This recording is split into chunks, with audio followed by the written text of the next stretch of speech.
Hi friends, Mindy here. I have an unboxing for you today.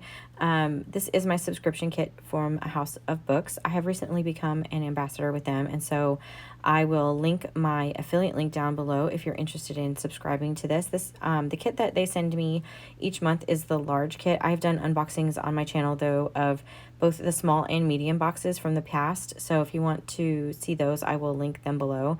A House of Books, they basically they take books that are destined for the landfills and they either use them, repurpose them for home decor projects, or they kind of disassemble them and make them into subscription kits that we can get our hands on. So in this kit, you get a little card that talks about the different things that are in each one of these kits. And so one of the things that comes this month are some vintage lace and fabrics, some envelopes, and then in the large kit, you actually get some vintage material that they were able to get a hold of. And so these items kind of change from month to month, but they always include a card. This is the fabric that came in mine, and I just take a second to apologize here. I had recorded this video in real time and was kind of talking my way through it. But the video just ended up being like 35 minutes long, and I was just afraid that that might be kind of too much. So I'm sped it up, and I'm going to do a voiceover here. You guys can let me know if you mind the longer sort of videos. Sometimes I have a harder time uploading those, but just kind of let me know. These are the vintage lace pieces that I got, and these are just great. You could even coffee dye them or do whatever. And then you always get a kit, some like fabric scraps in your kit. So those little vintage pieces of the lace were kind of just a little added bonus this month. So these are the pieces that came in my little kit.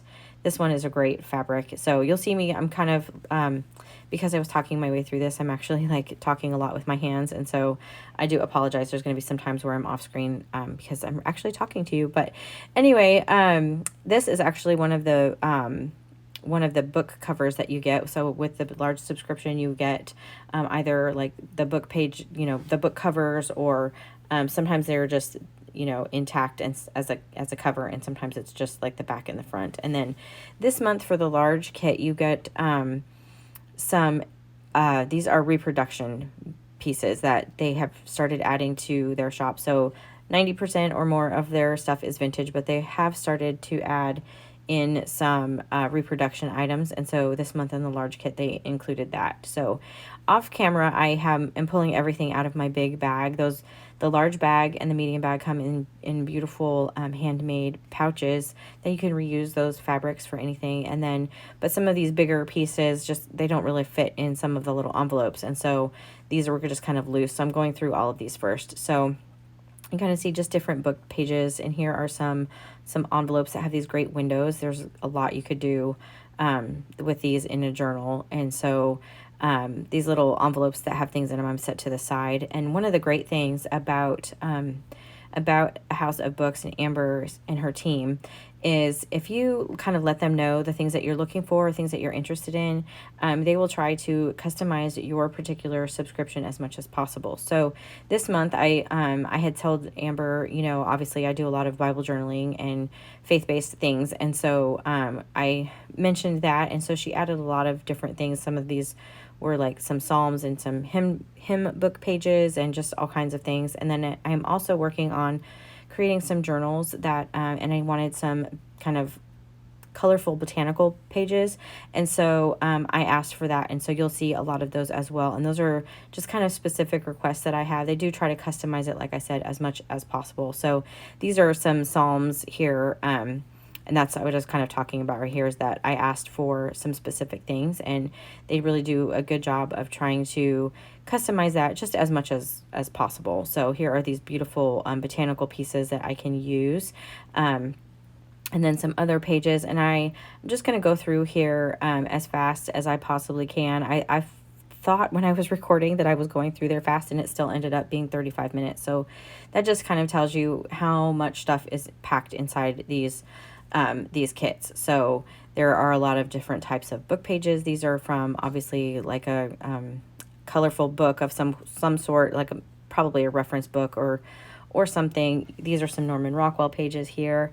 These items come from estate sales. They come from books that are kind of just like the book might be beat up, and so they kind of repurpose all of those all of those items. And so you get a lot of variety, and it's different from month to month. And it's just a really good way to kind of build up your stash of vintage pages, vintage book papers, different things without having to go through the legwork of going to all those estate sales and going to all those antique shops. And, you may only have a budget to purchase a few things, and then you have these big books, but you just get such a good variety of different things here. So this is really neat. These are some Hebrew pages, like there's kind of Hebrew on one side and then just English on the other, which is really good. And then this is like a magazine of some kind.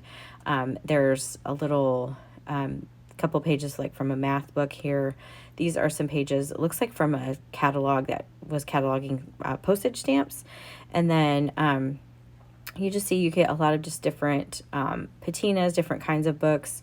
These are all those pages that were really just too big to kind of go in those envelopes. And so I'm having to kind of show them off to the side. This is like a travel thing. It was talking about different states. This one I really love because of how the page is designed. So it's still, when you fold it to make a signature in a journal, it's going to be a good size. These are some other scriptures. Again, I'm just kind of going through here. It doesn't, the actual pages doesn't really matter, I guess, necessarily as much. These are some recipe pages. Because everybody's is just a little bit different. These are great because they have these beautiful botanicals, but the paper that this is printed on almost feels like watercolor paper. It's not, but it's just really thick and textured like that. So that was really fun. And then these I'm just kind of keeping sideways because I can't get them in camera, but I have some birds. This is like a farmer's thing. This one is really neat. It's called The Country Gentleman. It's front of a magazine, but it's from February of 1942. And then I have some more pages here. And when I look at these pages, I'm not just looking at like trying to keep these images in a way that makes sense, because you can just pull out sections of like the texture or the pattern or whatever and just use little bits and pieces of it. You can make a journaling card or tuck spot or whatever. So don't think that you have to like use the images in a way that makes it still look like that image. You can kind of pull it out of context and end up with something really, really interesting. So I think that one with that yellow flower is going to be a good cover of a journal. And then I have some more pages with some birds and flowers here. And then these are neat because these are just like maps, like drawn maps. And then another one where the pages are kind of long and narrow. And then this is about tobacco barns. But see, again, it just, when you fold them, it just makes a great size of journal. And I love this picture with this bird.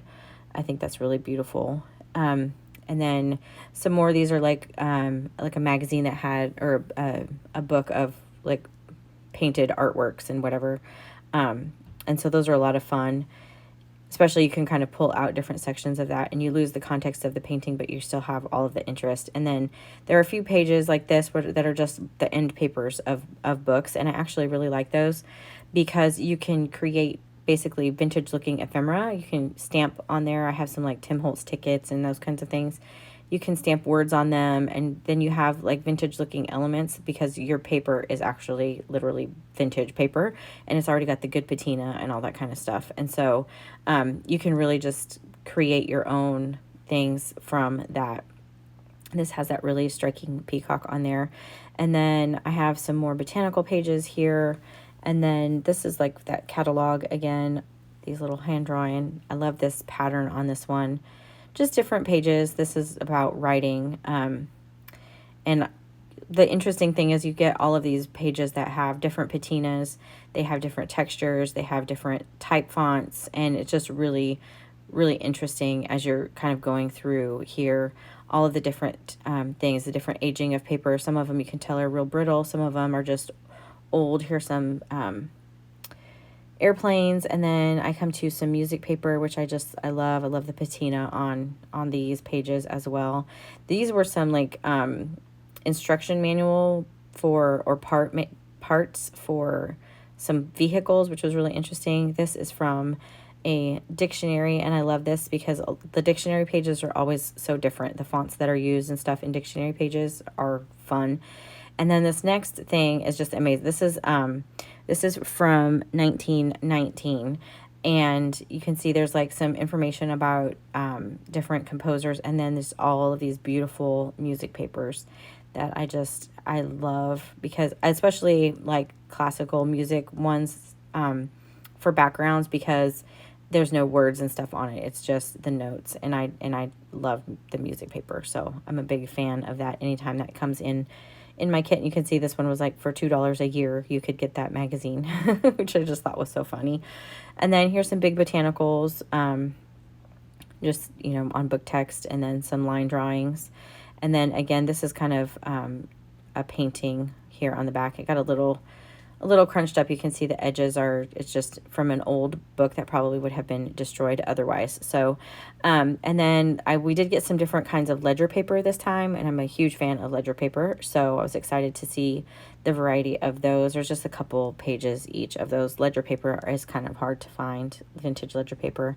And then here are some maps. This is really fun because, again, there is in here a map of Colorado, and I think I've mentioned this before, but I grew up in Colorado, lived most of my life in Colorado, so I don't know if Amber did that on purpose or if it was a coincidence, but I just liked that it that one of those maps was from Colorado. And then this one is from 1918, which I love because that was the year my grandmother was born, actually. And so I had mentioned that one time to Amber when she was showing something, and she sent me that paper that was from 1918. So they're just really thoughtful and really good about just really trying to customize your personal kit as much as they possibly can. So here's some more music paper, and then just going through these other types of book pages that are here. There's also, you'll get, some, this is like index pages from the back of a book. These are just great also for filler in a background, but like here has all of these end papers. Those end papers that are blank are great to create journaling spots, to you can like put on the back of something to create a place. I just add it into your journal just as a blank page, so that people can write in them, or you can write in them, or whatever. So I really like those aspects of these. And then this one of them coming up is I got some books in a foreign language, some book pages in a foreign language, which is always fun too. And then different like dictionary or encyclopedia pages. I got a few of those. And then here's those automotive pages again. And I'm going to set this off to the side, and now we'll go into the envelopes. I usually do the envelopes first, I think, when I do an unboxing, but for this time I just did all the loose pieces. So this section here is just kind of miscellaneous ephemera. So I have a little like clippings. So I have a couple cars, I have this little advertisement, and then these little clippings from some kind of book that looks like probably paintings. And I could see like making a pocket or tuck spot or something in a journal with those, just as a little pop of color. Those colors were really beautiful. This one, it's got some kind of miscellaneous ephemera. So every month you also usually get just some like miscellaneous things. Sometimes we've gotten vintage buttons and different kinds of things like that. Here are some like receipts. We actually got a photograph this time, which was really fun. And then got some playing cards and some envelopes here that actually have the postage and the date on them. I think these were 1959, I want to say. So they have the postmark on them and everything. They're just great. You can make pockets or use them in your journal. This one I love. It's like a trifold. I'm not crazy about the unicorn on the back, but I think you could definitely, I could see like gluing that down into the page and then just using that as a little like hidden spot for journaling. Some more playing cards, another envelope, again 1959, but that one was from Canada, which was really awesome. And then this is like a napkin, but this napkin is like really, really textured. It was kind of cool. And then just like an office supply, a bingo card, and then some more of these little receipt papers.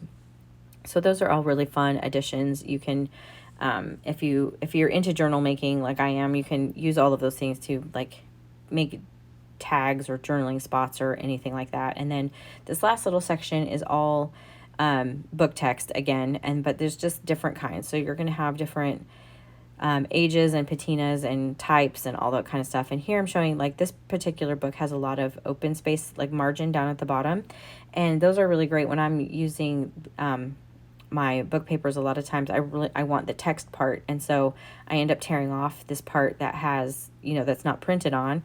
But that is great to kind of set aside, and you can use it. You can stamp out your own word on there and make your own sentiments and or again, like use stamps like Tim Holtz stamps or whatever and create your own vintage ephemera.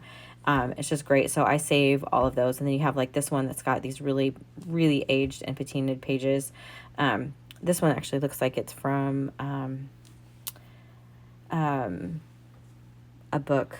It just escaped my mind. Anyway, this one is, sorry, it's late. My brain has just gone, but that last one was some dictionary pages. So anyway, those are kind of all of the things. And you can like I said, you can customize some of the items. They try to customize as much as they can in your kit, but they also, you can kind of customize your subscriptions as well, like how many you want or the size that you want.